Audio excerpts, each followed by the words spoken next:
A mí me encantan los deportes, me fascina la adrenalina que produce una competencia. Me encanta saber de que se puede de pronto esforzar uno y alcanzar una meta determinada. Ahora, ¿cuántos de ustedes han estado observando, viendo las Olimpiadas? ¿Sí? ¿Están contentos los puertorriqueños, mis hermanos boricuas, de que ganaron 100 medallas? Parece que ganaron 100 medallas de oro, pero están celebrando con su medalla de oro y me da mucha alegría de verdad porque ha sido hermoso, ha sido bonito. Ahora, las Olimpiadas son hermosas, pero hay un detalle que muchas personas pasan por alto. Y es que por mucho tiempo se dejó de hacer.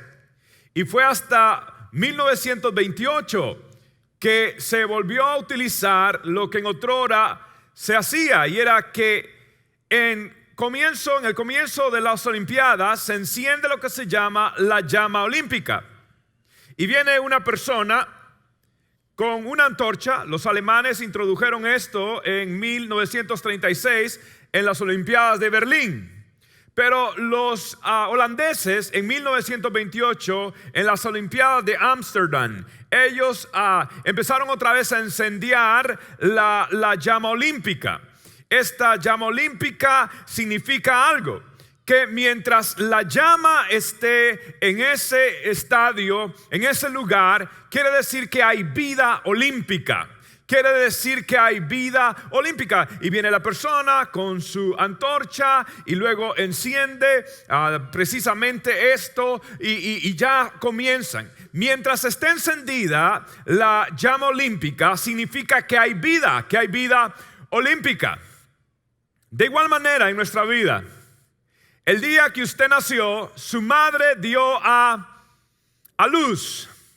Igual manera el día que usted nació, y si nació de nuevo, Dios le dio una luz. Usted es un hijo de luz. Nuestro Padre es el Padre de luces. Y nosotros, dice la Biblia, que debemos encender nuestra luz y ponerla en un lugar bien prominente, bien alto, para que alumbre un mundo oscuro, para que los hombres vean vuestras buenas obras y glorifiquen al Dios Padre por ellas. Quiero que sepa algo. El mundo de hoy es un mundo que está oscuro y se está perdiendo la vida. El valor de la vida cada día es menos. La vida espiritual se está socavando, asfixiando.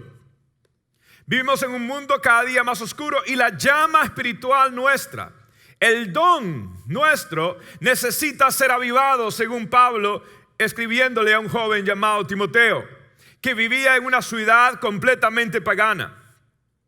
Y Pablo le está diciendo a Timoteo va a luchar para mantener esa llama, esa pasión por Dios.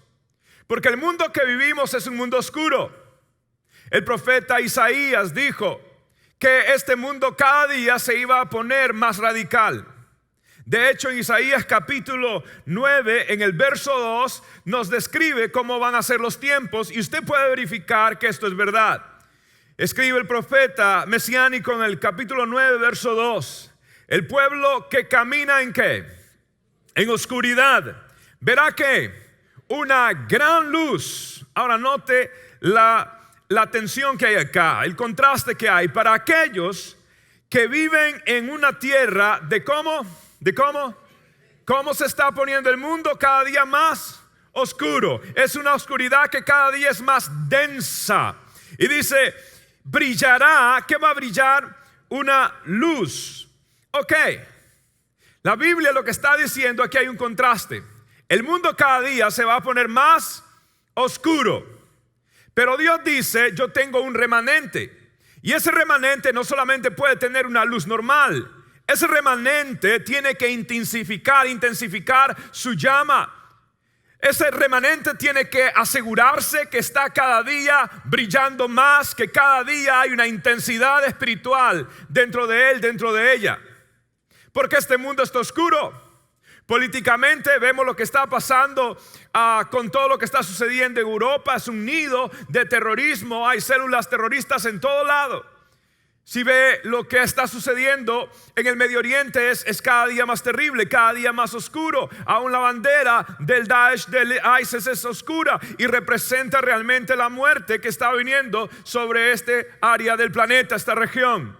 Si vemos políticamente, el mundo está polarizado. Lo que Dios está diciendo, el mundo cada día se va a poner más denso y más vale que los cristianos no pueden seguir igual.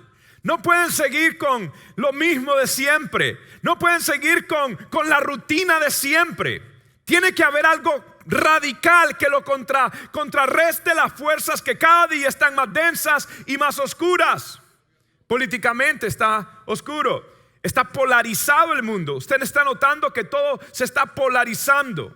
Unos quieren ser paz, celebran la paz o se vuelven pacifistas. Otros dicen no. Otros, note usted las elecciones presidenciales de Estados Unidos. ¿Cuándo usted ha visto dos candidatos en polos tan opuestos? Nunca antes. Porque el mundo, dice Dios, la característica del final de los tiempos es que se va a caracterizar por una polarización, por un extremo de maldad, extremo de bondad, extremo de una posición política, extremo a otra posición política. Ya no hay como intermedios. El mundo se está poniendo oscuro. La Biblia está diciendo también que moralmente se está poniendo oscuro. Cuando en Inglaterra y en Nuevo México hay una madre que quiere legalmente casarse con su hijo y están pensando aprobarlo, entonces realmente nos estamos dando cuenta que si redefinimos la definición de lo que familia es, el mismo razonamiento se tiene que aplicar a otro tipo de formación. Porque es el mismo razonamiento de alguien que dice simplemente lo amo. ¿Y quién me puede decir a mí que es malo escoger esta manera de amar? El mundo se está volviendo más radical. En España hay un programa donde se celebra, donde se glorifica el incesto en España. Está el mundo cada día más polarizado. Una madre en Texas está peleando porque su escuela le permite utilizar a su niñito de 5 años, su niñita de 5 años que use el baño de hombres. Porque la niñita se cree que es un varón y está luchando para que se aprueben. Estamos en un mundo polarizado políticamente, moralmente, espiritualmente. En el estado de California y aún de Tennessee se está permitiendo que ahora en las escuelas públicas y en los lugares públicos como el lugar del condado se puedan celebrar y hacer oraciones o invocaciones a Satanás. Se están abriendo los clubes que más rápido crecen en Estados Unidos y se vaticina son los clubes satánicos. Y no aceptamos a Dios en las escuelas, no queremos saber nada de esto porque los cristianos son gente que odia, los cristianos son extremistas, son personas que esto y lo otro. Interesante. La Biblia dice que en los últimos tiempos a lo malo le van a llamar bueno y a lo bueno le van a llamar malo. Estamos en un mundo polarizado. Usted tiene que entender lo que está sucediendo acá. Ahora, hay una esperanza. La esperanza que está diciendo la Biblia es que allí va a salir una luz de un remanente. Pero hay dos extremos que están sucediendo. Jesús predijo esto en el capítulo 24 de Mateo. El texto bíblico fuera de Apocalipsis y de Tesalonicenses y de Corintios, más escatológico junto con Daniel de la Biblia. Y Jesús dice, esto es así va a lucir el final de los tiempos. Y en Mateo 24 Jesús habla de guerras, de desastres naturales, de eventos geopolíticos de gran connotación. Y luego Jesús en el verso 11 y 12 resume esto de esta manera. Jesús dice, y muchos falsos profetas se levantarán y engañarán a muchos. Y por haberse multiplicado, diga conmigo multiplicado, la maldad, el amor, Jesús dice, esto está sucediendo, hay falsedad, hay engaño, pero lo más preocupante de esto no es la falsedad ni el engaño de los falsos profetas, ni lo que está sucediendo en el mundo. Lo más preocupante es que el amor de muchos se enfriará. Lo más preocupante es que va a haber un cristianismo caracterizado por una frialdad. Entonces el cuadro profético que Jesús dice que va a caracterizar los últimos tiempos es precisamente un mundo cada día más radical, más oscuro, y un cristianismo cada día más superficial. Y antes de que usted esté pensando en alguien más, le sugiero que considere que este mensaje no es para alguien más, sino para usted mismo. Jesús está diciendo, esta es la característica principal. Va a haber maldad, va a haber engaño, va a haber falsedad.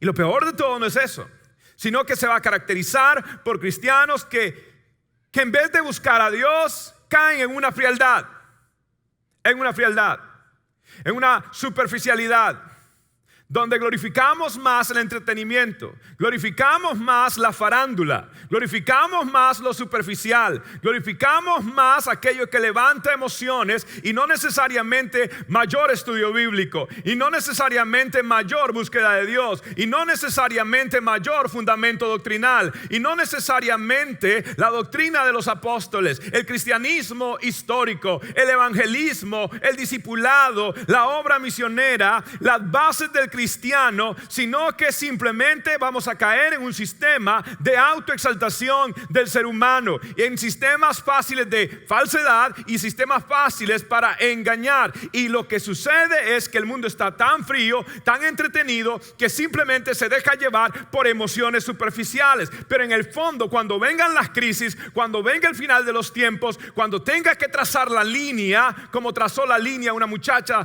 de nuestra iglesia recientemente en la universidad del Palm Beach University, y habló de Dios abiertamente, su maestro la mandó a callar y la sacó del salón de clases porque estaba hablando de Dios. A la siguiente presentación volvió a hablar de Dios, y el maestro al final le tuvo que pedir perdón porque dijo: entiendo que ahora no es una emoción, es una convicción personal, una convicción tuya. El mundo va a entender cuando nosotros estemos dispuestos a pararnos y a trazar la línea donde Dios traza la línea. Pero es un evangelio superficial, es un cristianismo superficial, es un cristianismo que sabe más. Y esto sucede a los que más tiempo han estado en los caminos del Señor. ¿Sabe cuáles son las personas más entregadas, más contentas, más alegres? ¿Sabe quiénes son esas personas? Los cristianos nuevos, que están experimentando salvación, que están experimentando lo que es servir a Dios, lo que es usar sus talentos, sus dones. Esas son las personas más a veces apasionadas por Dios, pero cuando pasa el tiempo, hay cristianos, escúcheme esto, hay cristianos que saben más, pero sienten menos. Hay cristianos que hoy son más profesionales, pero han perdido la pasión por Dios. Hay cristianos que han perdido el celo, pero han crecido en cinismo espiritual. Cinismo para detectar todo lo que está mal, excepto en ellos mismos. Y hemos caído en un enfriamiento, hemos caído en un endurecimiento. Hemos caído en una caparazón de superficialidad que solamente la palabra y el evangelio puro del Señor y el mover del Espíritu Santo y la convicción del Espíritu Santo puede romper ese caparazón. Porque lo contrario es como el dióxido de carbono, es un asesino silencioso. No nos vamos a dar cuenta hasta que estemos alejados, a que estemos en una crisis o estemos en medio de un escándalo. Porque no hemos tenido bases doctrinales, bases espirituales. Y cuando vengan las crisis, vengan el final de los tiempos, no vamos a tener en qué pararnos o cómo trazar la línea. Porque hemos desaprovechado el tiempo. porque estamos entretenidos con las redes sociales, porque somos cristianos que no tenemos pronta. Esta era la palabra de Cristo, pronta en sus lenguas. Dios está llamando a su iglesia. Y Dios está diciendo, es hora de buscar. Es hora de tener un encuentro con Dios. Note algo. La Biblia dice, hablando del final de los tiempos, que habían 5 vírgenes. Unas eran diligentes, otras eran negligentes. 5 de ellas le echaron 5 de ellas le echaron aceite a sus 5 lámparas. La Biblia caracteriza esto diciendo que es la vida del Espíritu Santo. Y lo que está sucediendo es esto, que el Espíritu Santo está creando una santa insatisfacción. El Espíritu Santo está llamando a un remanente del Señor, que no brille normalmente, sino que sea una gran luz, porque la oscuridad es densa, es una gran oscuridad. Entonces la contrarrestación de esto es necesariamente, tenemos que ser antagónicos, diamétricamente opuestos a lo que vemos de densa oscuridad, y tenemos que tener una luz, pero no tiene que ser una luz normal, es una gran luz, una luz espiritual. Y Dios está diciendo, yo estoy levantando un remanente que pueda cargar la antorcha de vida y que no deje apagar el fuego de Dios en ellos. Que entienda que el cambio más importante que necesitan no es un cambio alrededor, es un cambio interior.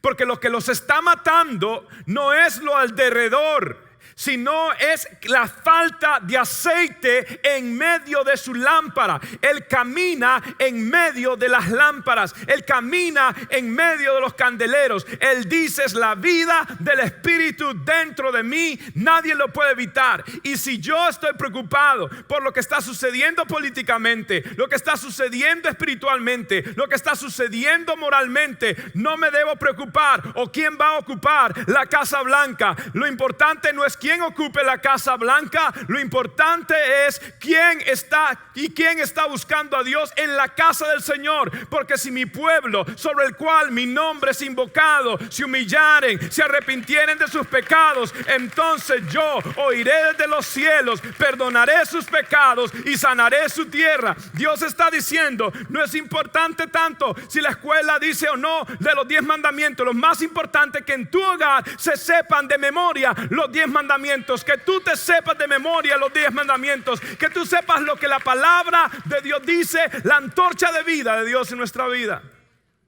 Y Dios dice, voy a levantar un remanente que va a tener la vida espiritual, el aceite encendido. De lo contrario, algo va a suceder. La maldad va a ser tanto que para apagarlo no tengo ni siquiera que soplarlo. Que para apagarlo simplemente voy a evitar que el viento del Espíritu sople sobre él. Y se va a enfriar y se va a apagar. No hay necesidad. Simplemente hay que asfixiar la llama. Y el enemigo ya no está preocupado por cristianos que se descarríen. El enemigo lo que quiere hacer es cristianos que se enfríen. Porque si se enfrían, va a lograr lo demás. Ahora, esto sucedió y es profetizado en cuanto a lo que va a suceder en el final de los tiempos.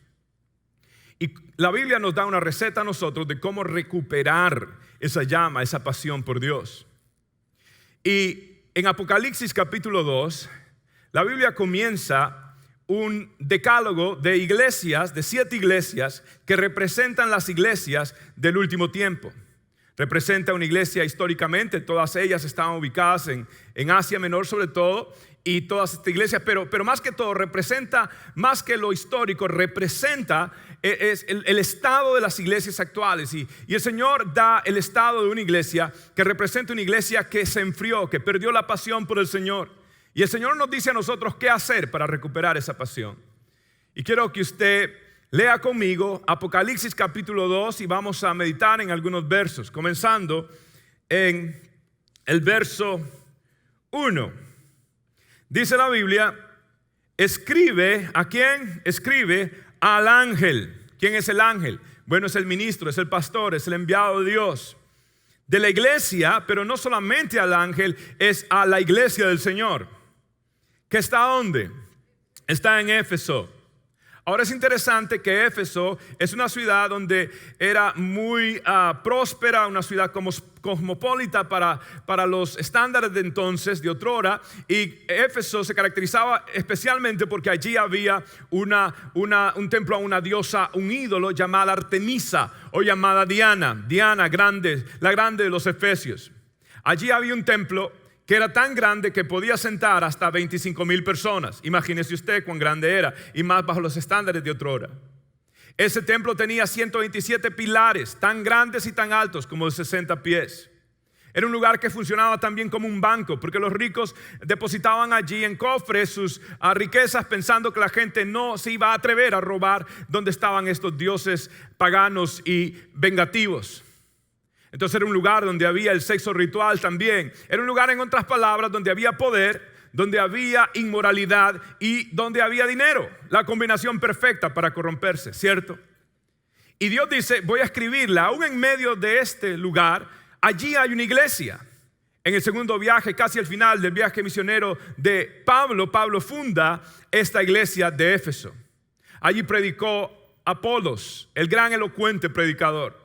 Allí predicó Priscila, Aquilas, gente que conocía la Biblia. Allí ministró Timoteo y según la tradición hasta Juan mismo pudo ministrar, Juan el vidente, que tuvo esta revelación, y algunos dicen más adelante aún Policarpo. Entonces toda esta iglesia era una iglesia que estaba en medio de una densa oscuridad. Y no importa cuánta oscuridad haya, siempre Dios tiene un remanente. Siempre hay más de 7,000 rodillas que no se han doblado a Baal.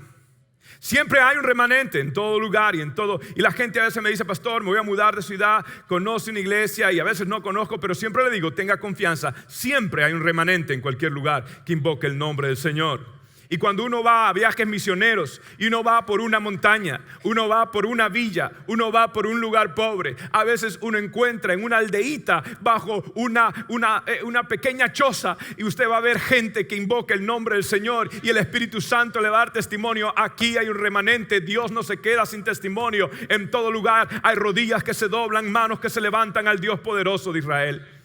Y siempre hay remanente. Y dice la Biblia, allí hay una iglesia. ¿Y cómo se presenta el Señor a esta iglesia? Mire usted la manera tan hermosa de lo que resta del verso 1, capítulo 2 de Apocalipsis. Dice, el que tiene las 7 estrellas en su diestra. ¿Dónde tiene Dios esa persona? ¿Dónde tiene las estrellas? En su diestra. El que anda en medio de los 7 candeleros de oro dice esto. Esto es tremendo. ¿Dónde está sentado Jesús en este momento? Dice la Biblia. Está sentado a la diestra ¿de quién? Del Padre.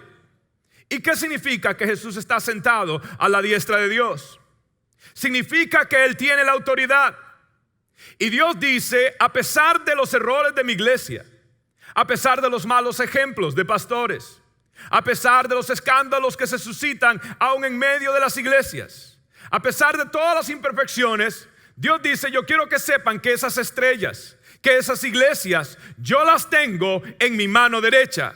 Quiero que sepan que la autoridad de una iglesia no depende de un pastor. La autoridad de una iglesia no depende de una persona que esté en autoridad en un concilio o denominación. La autoridad de la iglesia mucho menos depende de alguien llamado el vicario o el papa de la iglesia. No, la iglesia depende de uno solo y su nombre es Jesucristo, y la sostiene con su brazo derecho. Y la Biblia dice que el que está en mi mano nadie la va a arrebatar. No se preocupe. Dios es capaz de remover montañas, de remover sistemas. La iglesia del Señor permanecerá, porque esta es mi iglesia, y las mismas puertas del Hades no van a prevalecer contra mi pueblo, contra mi remanente, contra mis llamados, contra mi manada pequeña, dice el Señor. Lo tengo en la diestra de mi mano y camino en medio de ellos. Tengo la autoridad. Por eso toda persona, y sobre todo si está en el ministerio, usted tiene que tener un principio, y para mí como principio es esto: soy dueño de nada y deudor de todo. Dueño de nada, porque todo lo que tengo no lo merezco. Deudor de todo, y aunque no lo merezco, por eso lo agradezco. y vivo agradecido y vivo en humildad delante de Dios, porque la autoridad la tiene Él. Y delante de Él todo el mundo dará cuenta, todo el mundo dará cuenta. Ahora mire usted cómo la elogia. Verso 2, le dice, yo conozco tus obras y que conozco tu arduo trabajo y conozco tu paciencia. Me encanta esto. Dios está diciendo, yo conozco lo que pasa en mi iglesia. Yo conozco todos los comentarios que se hacen en una iglesia. Yo conozco todo lo que sucede en una congregación. Yo sé cuando algo no está bien, yo sé cuando algo está mal. Yo sé cuando no todo está en unidad perfecta. Yo sé, esta es mi iglesia. Usted no es el único que observa. Hay uno sentado en un trono que tiene ojos de fuego, que examina todo y sobre todo ve las intenciones del corazón del hombre. Y el día que nosotros le demos cuenta a Cristo, la Biblia dice que delante de ese tribunal de Cristo le daremos cuenta de todo lo que hemos dicho o pensado o hecho. Y eso nos pone a pensar. Le daremos cuenta a Él. Él conoce, Él sabe. Pero lo bueno es que Él sabe lo bueno que está pasando también. Dice, yo sé que eres trabajadora, yo sé que eres esforzada. Es más, por los primeros 100 años esta iglesia permanece fiel a Cristo, porque estaba en manos judías, y el judío por característica, por su idiosincrasia y porque Dios los escogió, son gente pila, son gente que trabaja, son gente esforzado. Yo sé tu arduo trabajo, yo sé tu paciencia. La iglesia se pervierte cuando pasa a manos gentiles, eventualmente se convierte en la iglesia del Estado y se corrompe y se vende precisamente al poder. Pero dice Dios, yo conozco tus obras, conozco tu arduo trabajo, conozco no solamente eso, mire lo que sigue diciendo el verso 2, que no puedes soportar a quienes, a los malos, y que has probado a los que dicen ser apóstoles, una iglesia moralmente pura, pero también doctrinalmente pura. Dice, y no lo son, y los has hallado mentirosos. Wow, déjame decirle algo. Esta iglesia era una iglesia con mucho discernimiento. Imagínese oyendo la prédica de Apolos, de Pablo, de Aquilas, de Priscila, de Timoteo, de Juan. Óigame, esta gente tenía palabra. Y ellos sabían que no todo era de Dios, porque eran gente de la palabra. Efesio y los efesios eran gente que había tenido nada más ni nada menos que a Pablo por amor a Dios. Conocían la doctrina, conocían la palabra. Y el enfoque de la Biblia es precisamente en la palabra de Dios. La palabra de Dios que convierte el corazón. La palabra de Dios que nos guarda de pecado. La palabra de Dios, en mi corazón he guardado tu ley para no pecar contra ti. Y Dios dice, yo sé que ustedes tienen discernimiento, porque ustedes tienen esa fe para saber cuando hay falsos maestros, para saber cuando hay falsos apóstoles. Y el Señor sabía cómo en los últimos tiempos iba a resurgir el movimiento apostólico. Y una verdad tan hermosa, solo hay 12 apóstoles del Señor, pero el ministerio apostólico, una verdad tan hermosa, Dios sabía que iba a ser corrompida. Y iban a aparecer muchos que simplemente iban a utilizar, y mejor ni entro en detalles, pero si usted un día quiere saber las características de un verdadero apóstol, bueno, vaya a 1 Tesalonicenses capítulo 2 y lea todo el capítulo 2 y usted va a ver que son personas humildes, personas que no utilizan su poder para autoexaltarse, personas que no predican por dinero, personas que no manipulan, prácticamente todo lo contrario de lo que usted está viendo últimamente. Pero está en la palabra del Señor. Y ellos tenían ese celo de trabajar por Dios y eran gente que también tenía una doctrina tremenda. Pero no solamente eso, verso 13 dice, y has sufrido, y has tenido paciencia, y has trabajado arduamente por amor de mi nombre, y no has desmayado. Dios dice, yo veo todo lo que tú haces. Déjame decirle algo, ningún acto de justicia, de misericordia o de compasión pasa por alto en las cortes celestiales. Jesús dijo, si tú le das un vaso de agua a un justo, por causa de ser justo, recibirás una recompensa. Dios ve hasta los detalles. Dios ve hasta lo pormenor que tú haces, porque Él conoce todo lo bueno que sucede en su iglesia. Pero ahora entramos a una etapa donde podemos ver que Él conoce también lo que no está bien en medio de su iglesia. Y aquí está este texto bíblico que es impresionante, verso 4, y aquí quiero más que todo permanecer. Dice, sin embargo, muy bien, eres chévere, eres buena, espiritualmente, moralmente, doctrinalmente, pero sin embargo, tengo en tu contra que has abandonado tu primer amor. Tengo en tu contra que has abandonado tu primer amor. ¿Alguno de ustedes se le ha perdido las llaves alguna vez? Levante la mano, hermanas, hermanos. Levante la mano. ¿Alguna vez se le han perdido las llaves? Okay. ¿Alguna vez se le ha perdido una tarjeta de crédito o algo? Licencia, pasaporte, a mí me pasó una vez. Okay. ¿Alguna vez ha perdido un objeto, algo valioso? ¿Lo ha perdido? Sí. ¿Qué significa que lo ha perdido? Es que lo perdió, que no sabe dónde está. Ahora, ¿alguna vez usted ha dejado o abandonado o se le ha olvidado dónde estaban las llaves? ¿Alguna vez ustedes salieron de la casa y se le olvidó la tarjeta de crédito, por ejemplo? ¿Alguna vez usted se le olvidó dónde dejó la licencia? Ahora, ¿qué significa la diferencia entre perdí mi celular, olvidé mi celular? ¿Cuál sería la diferencia? Es que cuando usted perdió algo, usted realmente no sabe dónde está. Tiene la esperanza, pero ya buscó aquí, buscó allá y está perdido.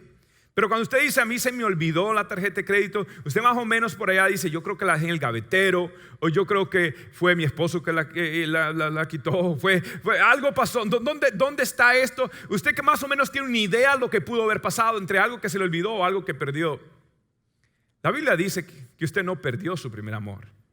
La Biblia dice que nosotros hemos abandonado el primer amor. En otras palabras, nosotros tenemos una idea de cómo regresar. Nosotros podemos regresar a ese primer amor, pero lo hemos abandonado, lo hemos descuidado. Y Dios dice esto, Dios dice, déjeme decirle algo, no es suficiente con estar casado y no estar más enamorado. No es suficiente. Si ninguna esposa se siente completamente llena, cuando ella sabe que sigue y permanece casada y están casados, pero cuando ambos saben que ya no están enamorados. Eso se conoce como el divorcio emocional. Y si alguien no se conformaría con un matrimonio así, mucho menos el Señor se va a conformar con alguien. No es suficiente decir que es cristiano y ya usted no es una persona apasionada por Él. No es suficiente con decir creo en el Señor y ha perdido aquel fuego, aquella sensibilidad, aquella entrega, aquel desespero por la presencia y la palabra del Señor. No es suficiente. Usted ha perdido su primer amor. Esto sucede muchas veces en los matrimonios. Usted sabe cuando es la luna de miel y después la luna de miel se convierte en la luna de...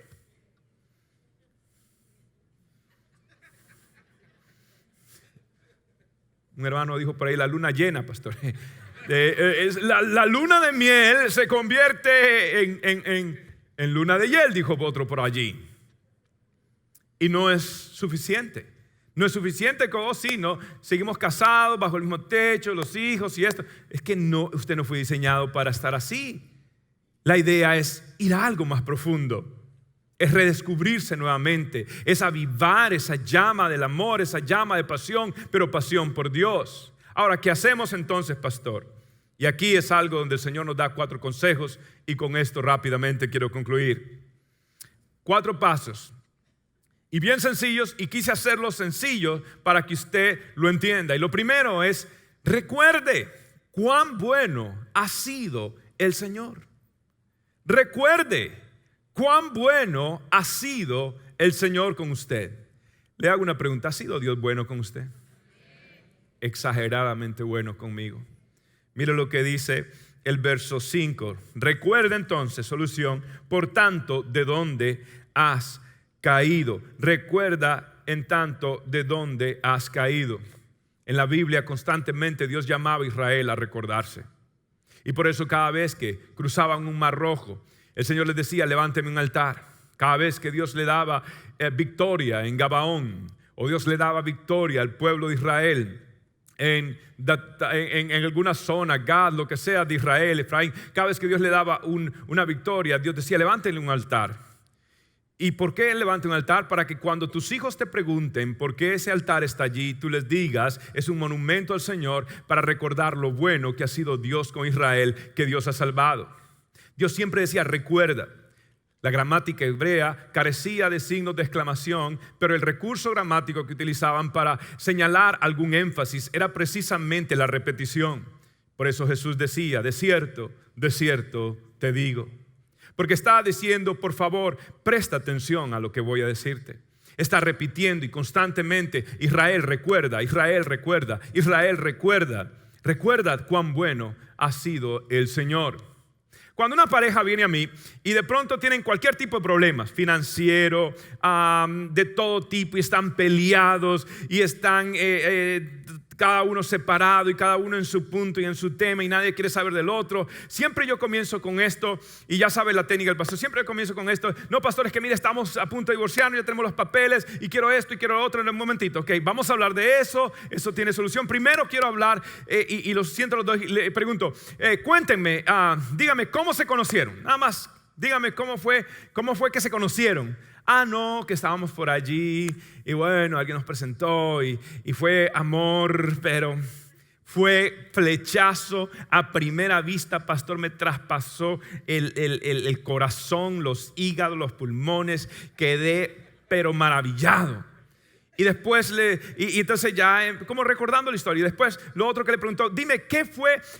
Le preguntó, ¿qué fue lo que te gustó de él o te gustó de ella? Y él dice entonces, pastor, no, a mí me gustó, bueno, esos ojitos, los ojitos, pastor. A mí me gustó los ojitos. Y yo a veces así de reojo miro a ella como está bravita y todo, y tal, que nada la saca de ahí. Pero cuando él dice los ojitos, ella empieza, ella como que le da un tic nervioso y... los ojitos, pastor, los ojitos. Claro, él se enfoca en los ojitos porque todo lo demás ha cambiado. Entonces, es lo que dice, ¿cómo esos ojitos, pastor? A mí me wow. Y ella empieza a parpadear todo así, usted sabe. Y cuando yo le digo, ¿y de qué le gustó de él? Él no habla de la cabellera, tampoco habla de su físico, todo eso ha cambiado. Pero se enfoca y dice, mire esa personalidad que tiene él, esa personalidad. Y usted lo ve ahí, todo el hombre sacando pecho, lo que puede, sume panza, saca pecho, estira el hombro. Él empieza, porque simplemente ella empieza a recordar y uno empieza a recordarle la historia de amor. Uno empieza a decirle, y esto empieza a crear algo, porque el amor no tiene futuro si no se recuerda su pasado. Porque no se puede escribir una nueva historia cuando nos olvidamos de la historia. Porque la gente tiene, y el diablo va a quererte tener amnesia de todo lo bueno de tu pareja, y va a hacerte un experto contador en todo lo malo que tiene esa persona. Y tienes líneas y líneas de récords de todo, y la Biblia dice que el amor no guarda rencor. La Biblia dice que en inglés el amor does not keep record of wrongs, no guarda un récord de todo lo malo. Pero el enemigo nos trae esa amnesia temporal. Entonces yo le digo, recuerda la historia, como el hijo pródigo, dice la Biblia, se recordó de su padre y volvió a la casa. 2, reconoce que no eres el mismo. Reconoce que no eres la misma persona. Reconoce que has cambiado. ¿Qué dice la Biblia? Dice el verso 5, y arrepiéntete. Cambia. Reconoce que no eres la misma persona. Reconoce que has cambiado. Reconoce que no eres el mismo. Si una de las imágenes que me ha gustado más a mí, y de mucho tiempo sigo a este hombre conocido como el tiburón de las aguas, el gran hombre que ha ganado tantas medallas más que cualquier persona por los últimos 2000 y pico de años. ¿Sabe quién es esa persona? Es precisamente Michael Phelps. Michael es este gran nadador que por mucho tiempo ha ganado tantos premios. Prácticamente, o sea, va a ser difícil que vuelvan a ser una persona como esta, como Michael. Pero Michael empezó a ganar y a triunfar, y Michael cayó en una crisis después de las competencias en Londres. Él ganó muchas medallas, perdió una de las competencias que era más conocida, la de los 400, y él quedó en cuarto lugar en esa ocasión. Eso como que creó, él no estaba acostumbrado nunca a perder, primera vez que experimentaba algo así, y él cayó en una depresión terrible y quedó en una soledad. Y Michael Phelps cayó en una depresión y empezó a sentirse que no valía, y cayó en una oscuridad, en drogas, fue arrestado un par de veces. Y este hombre empezó a perder su pasión por la vida y aún su pasión por el nado. Esta persona ya no tenía aquella pasión y simplemente quiso echarse y retirarse y se empezó a olvidar de lo que era y la pasión por aquello que le había dado tanto ya no lo tenía.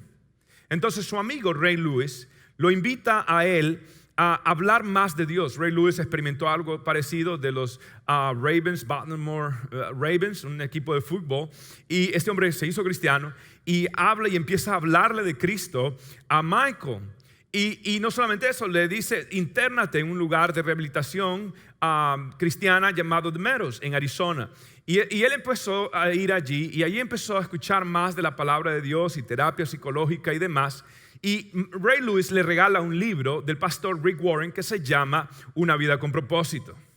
Ahí Michael, en la soledad y confinado en un lugar oscuro, allí Michael reconoce que él no era el mismo. Y lo más importante, Michael Phelps le entregó su corazón a Cristo Jesús en Arizona, en este centro de rehabilitación llamado The Meadows. Ahora, Michael Phelps volvió otra vez. Y si usted mira su rostro, va a ver algo diferente en Michael Phelps. Antes él tomaba la foto, estaba como orgullecido, mostrando, pero ahora hay algo profundo. En sus ojos hay un quebrantamiento. En sus ojos hay algo diferente de todas las veces que él había obtenido sus premios y sus medallas. Porque ahora él sabe, número uno, que lo más importante no son las medallas. Ahora él sabe que lo más importante es cumplir el plan y el propósito de Dios en su vida. Y está a veces casi llorando porque está agradecido con el Dios que le dio una segunda oportunidad. Y seguro que a Michael Phelps le falta todavía cambiar. Obviamente le falta todavía cambiar algunas cosas, pero Dios ya está haciendo una obra en él. Y déjame decirle algo, nosotros tenemos que tener una experiencia como The Meadows. Tenemos que tener una experiencia al estilo de Michael Phelps, donde tenemos que reconocer que no somos los mismos y decir: yo tengo que hacer lo que tenga que hacer con tal de recuperar y volver y buscar y recordar quién yo era, los tiempos que yo buscaba a Dios. Tercer lugar, la Biblia nos enseña que el amor se acaba cuando dejamos de hacer lo que ayudó a comenzarlo todo. La Biblia nos enseña que el amor se acaba cuando dejamos de hacer lo que lo comenzó, lo que ayudó a comenzar esta historia. Verso 5 otra vez dice: Dios aconseja, lo tercero que quiero que hagas para recuperar tu pasión es vuelve a practicar las obras que hacías al principio. Vuelve a practicar las obras que hacías al principio. ¿Cuáles obras? Bueno, ya Pablo le había dicho a los efesios. Si usted lee Efesios capítulo 5, verso 15 y 20, aquí están las cosas que la iglesia de Éfeso descuidó. Versículo 15 dice: así que tengan cuidado de su manera de vivir. No vivan como necios, sino como sabios. ¿Cuál es la característica de la sabiduría? Aprovechando al máximo cada momento oportuno, porque los días ¿cómo son? ¿Cómo son los días? Malos. Por tanto, no sean insensatos, sino entiendan cuál es la voluntad del Señor. No se emborrachen con vino que lleva al desenfreno, al contrario, sean llenos del Espíritu Santo. Cuando dice vino, sí se está refiriendo al vino, pero a toda sustancia alucinógena, a todo aquello que te enajena de tus sentidos cabales, ya sea droga, ya sea cigarrillo, ya sea vino, alcoholismo, ya sea lo que sea que esté inhibiendo tus sentidos. Dice: antes bien sean llenos de ¿qué? De el Espíritu, que nada reemplace el Espíritu Santo. Verso 19: anímense unos a otros con salmos e himnos y canciones espirituales. ¿Cuál es la música preferida del apóstol Pablo? La música que habla de Dios, la música cristiana. Yo respeto a cada quien, pero yo creo que un cristiano debería llenarse de cánticos espirituales y no de música popular que enseña obscenidades, que habla de infidelidades, de inmoralidades. Es mejor escuchar himnos espirituales que edifiquen. Eso lo dijo el pastor, lo dice la Biblia. Es más, dice: canten. Es el texto que le digo a mi esposa: ve, por eso canto. Canten y alaben al Señor con el corazón. Verso 20: dando siempre gracias a Dios el Padre por todo, en el nombre de nuestro Señor Jesucristo. Vuelvan a hacer las cosas ¿Qué fue lo que conquistó? Vuélvalo a hacer. Yo me sentía culpable porque sabía que tenía que predicar esto, pero ya estoy en un proceso de todas maneras de reconquista. Y a mí, mire, déjeme decirle, yo soy de finca. Si me dan a escoger a mí entre una montaña, una finca y la playa, ¿sabe qué voy a escoger?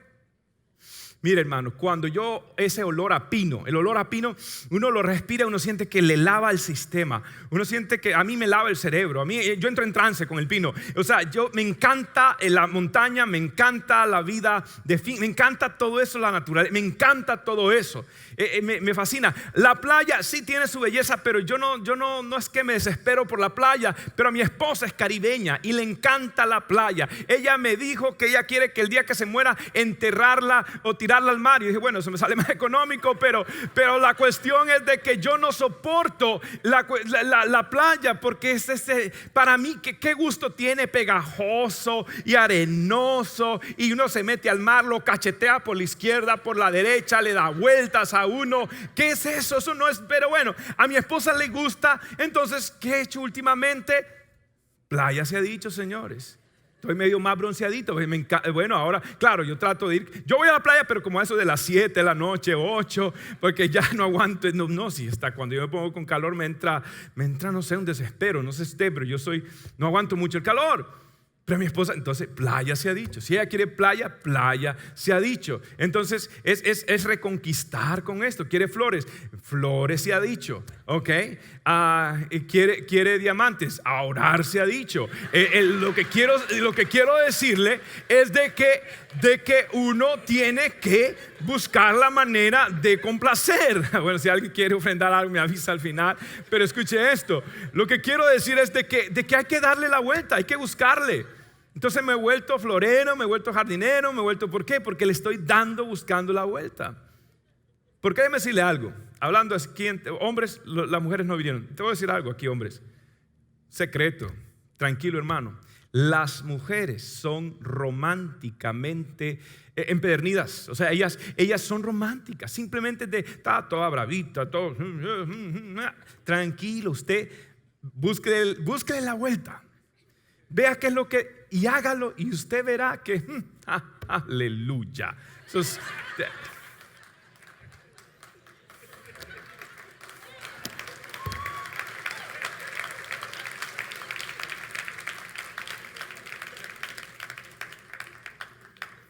Eso no era parte del plan. Pero escuche esto. Vuelve a hacer lo que te enamoró del Señor.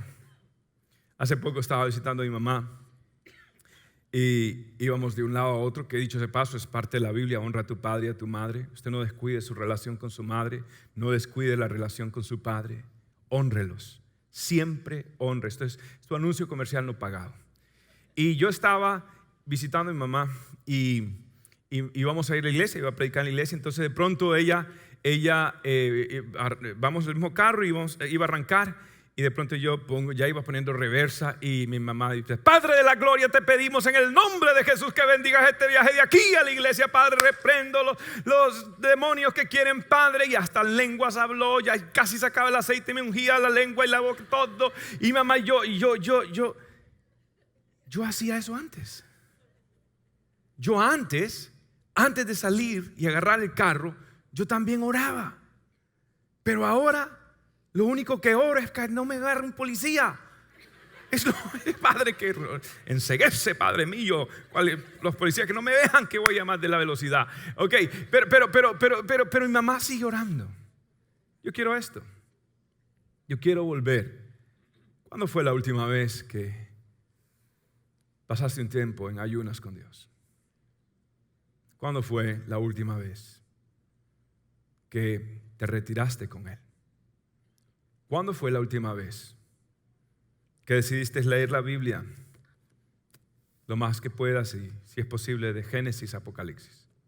¿Cuándo fue la última vez? Los musulmanes se lo están memorizando, su libro. Los demás están aprendiendo. Los testigos, los mormones, las demás doctrinas de falsedad. Y usted que tiene la verdad, ¿cómo está su luz? ¿Está usted iluminado por la palabra de Dios? Yo siento un deseo aquí personalmente, y la semana que viene van a escuchar más de esto, de volver a las bases. Quiero volver a las bases. ¿Sabe cuál es una de las bases? Y con eso termino. Cuarto punto. Enciende tu pasión desarrollando tu sensibilidad y una amistad con el Espíritu de Dios. Desarrolla tu pasión y yendo al altar de donde sale todo el fuego. Una sensibilidad y una amistad al Espíritu Santo. Apocalipsis 2:7 dice: el que tenga oídos para oír, que oiga lo que ¿quién? ¿Lo que quién? Lo que el Espíritu dice a las iglesias. El otro día estaba mi hijo con hambre, paré y iba a comprarle algo normal, con 40,000 cosas en la cabeza, y paro y de pronto, no abras la puerta, no bajes, no bajes, pero lock the doors, ponle llave. Y yo, pero esto no tiene sentido aquí, lo que quiero es un Subway, creo que era un Subway, quiero comprar eso, no me baje. Bueno, a ver, estaré loco, pero ¡pam! Y en el momento que le hago y cierro con llave la puerta, ¡clac! En el momento, hermano, ¡clac! Y oigo golpes de un tipo obviamente arrebatado mentalmente, golpeando la puerta del lado de mi hijo pequeño, queriéndola abrir. Una persona completamente demente. Honestamente creo que estaba poseído por un demonio. Solo por the quickening of the Holy Spirit, le llaman en inglés. Esa prontitud que produce el Espíritu de Dios. Esa dirección de Dios de decir: ve, haz esto, habla con alguien, págale el mercado a esta persona, ayuda a esta persona, para. Hay momentos que el Espíritu Santo me dice: ni se te ocurra parar, porque ahí terminas, mejor dicho, mal. Pero la voz del Espíritu, escuchar, ser sensible a Él. No hay nada como eso. La Biblia dice que el Espíritu Santo nos anhela celosamente. Y ahora nosotros estamos tan ocupados, Él nos quiere hablar, pero nosotros cada vez que paramos el carro, aún en un semáforo, lo que hacemos es chequear nuestros celulares. Estamos tan conectados tecnológicamente y tan desconectados espiritualmente. Desarrolla sensibilidad al Espíritu Santo. No hace mucho, igualmente estaba en la iglesia de mi madre, iba a predicar, llegué temprano y me acordé de todo lo bueno que Dios ha sido. Me arrodillé, empecé a darle gracias a Dios por todo lo bueno que Él ha sido conmigo. Pero estaba en silencio, francamente, porque la semana que viene le voy a decir las cosas que Él estaba tratando conmigo, y parte es el silencio, un voto de silencio. Estaba en silencio y de pronto oigo un gemido, una voz joven que está como llorando. Miro a mi derecha y ahí estaba un chico postrado y arrodillado.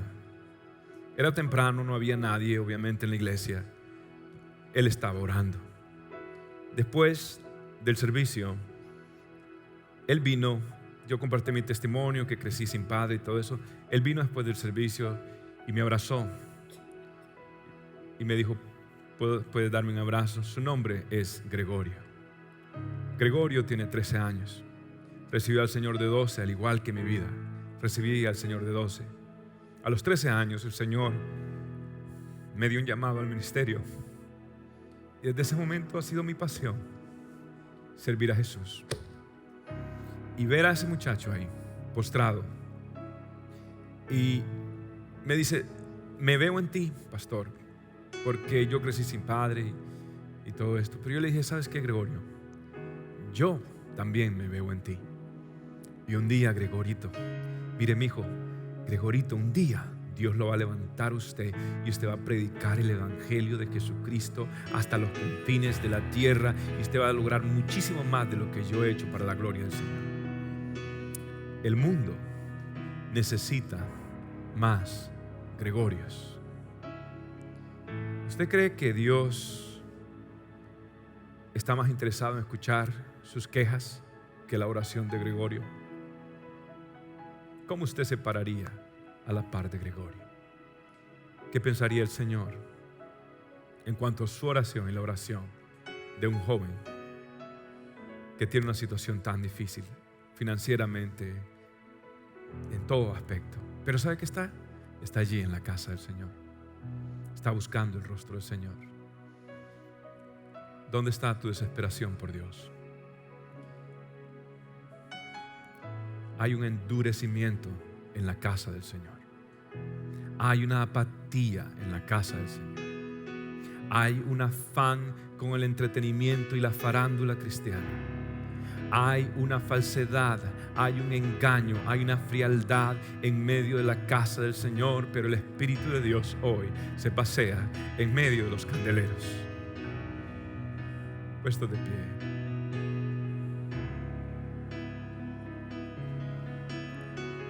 Padre, aquí estamos.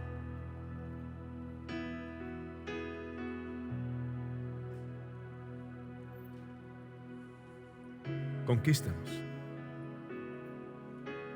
Dios, tú conquistas a tus enemigos como un león, pues eres el león de la tribu de Judá. Pero a tus amigos los conquistas como una paloma. La manifestación mayor del Espíritu de Dios sobre la vida de Cristo vino en forma de una paloma. Y Él es el varón perfecto. Él es a quien yo debo imitar. Conquístame, por favor. Mi tendencia es descuidarme. Mi tendencia es ignorarte. Mi tendencia es endurecerme, autoengañarme. Lo peor de todo, mi tendencia es empezar a buscar culpables. Empiezo a decir esto está mal, esto está mal, esto está mal, cuando en el fondo lo que está mal es que yo no he escuchado ni entendido la voz del Espíritu Santo. Estoy confundido, porque Dios es un Dios de orden. Soy yo el que necesito entrar en tu orden. Ayúdame, despiértame la pasión, haz que la llama se vuelva a encender en mi vida. Quiero predicar como predicaba antes. No me daba pena, le decía a mis amigos, me llamaban loco, decían que era un cristiano radical. Hoy ya no se quejan de mí tanto. La verdad, soy yo el que ha cambiado. Antes llegaba a la iglesia temprano. Ahora, dependiendo del clima, o de mi tiempo, o de mi horario, o del horario deportivo de mi equipo favorito, o si quiero descansar más, es que voy a ir o no ir a la iglesia. Es opcional ahora. Ya no tengo reverencia en la casa del Señor. Me da igual. Estoy más preocupado porque el pastor termine a tiempo de que Dios haga una obra en mí. Estoy endurecido. Estoy corriendo de un lado a otro. Mientras el Espíritu Santo está allí, tierno, dulce, solo, desde el punto de vista que la Biblia dice que Él se entristece. El Espíritu de Dios está llamándome. El Espíritu Santo está diciendo: los días son malos, la oscuridad es densa. No puedes tener la luz regular que tenías antes, la dieta normal de ir a la iglesia de vez en cuando, de orar solo para pedir cosas, ni siquiera leer la Biblia, ni siquiera memorizas la Biblia. Estás distraído y cualquiera apela a tus emociones y te confundes en cuanto a lo que es la verdadera voluntad del Señor. Sabemos más de farándula que de doctrina. Conocemos más la historia de los famosos que las historias de los personajes bíblicos. Ese es el estado de tu iglesia, Señor. Ese es mi estado. Me he vuelto un cínico. he perdido el celo. Soy más profesional, pero menos apasionado. Sé más, siento menos. Quiero volver a ti. Si en esta noche, de alguna manera, este mensaje ha hecho un eco en tu corazón y tú dices: pastor, yo necesito a Dios. Yo quiero conocer a Dios de una manera apasionada, personal. Y tú dices: hoy quiero entregarle mi corazón a Jesús. Quiero conocer a Dios, no una religión. Yo voy a hacer una oración. Es la oración más importante que puedes hacer en tu vida. La oración que hizo Gregorio, que hice yo cuando conocí al Señor. Ahí donde estás, pídele perdón a Dios por tus pecados con una oración como esta. Di: Señor Jesús, repítela, dila con fe en tu corazón. Señor, reconozco que te necesito. No quiero seguir así. Quiero hacer las cosas a tu manera, no a mi manera. Cada vez que he tomado decisiones por mi propia cuenta, me ha ido mal. Me rindo a ti. Borrón y cuenta nueva. Quiero comenzar de nuevo, pero comenzar contigo. Quiero cambiar, pero no en mis fuerzas, cámbiame tú. Por eso, gracias por Jesucristo, que murió en la cruz del Calvario, que resucitó por mí, que pagó el precio por mi pecado. A Él le pido perdón. Me humillo delante de Dios y le digo: Señor, perdóname. Perdóname hoy, hazme tu hijo, hazme nacer de nuevo, cámbiame tú, dame tu paz, dame tu perdón, dame tu salvación, hazme tu hijo, escribe mi nombre en el libro de tu familia, el libro de la vida. Gracias, Jesús. Y lo que ahora queda de mi vida, te prometo que voy a vivir para ti con todo mi corazón.